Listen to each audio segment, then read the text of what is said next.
Okay, so I wanted to do an experiment with this fantastic primer since we're doing the inside of an RV, and a lot of what's inside an RV is paper or vinyl or plastic, whatever. It's not, solid wood. So what I did is I have a piece of trim here that's covered in the wallpaper. That's all on the inside of the trailer. And then I have a piece of wood here that is the stuff that's covered in that paper stuff. So what I did, this side I sanded with 220.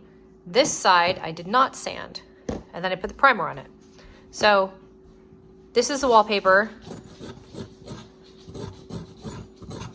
It's not coming off. That's the sanded side. And then this is the non-sanded side. And it is not coming off at all. This is the fake wood paper. This is the sanded side here. And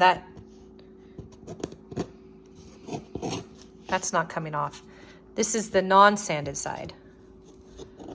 Oh, look at that. It peels right off. So we can see how important it is that we sand a surface before we prime it.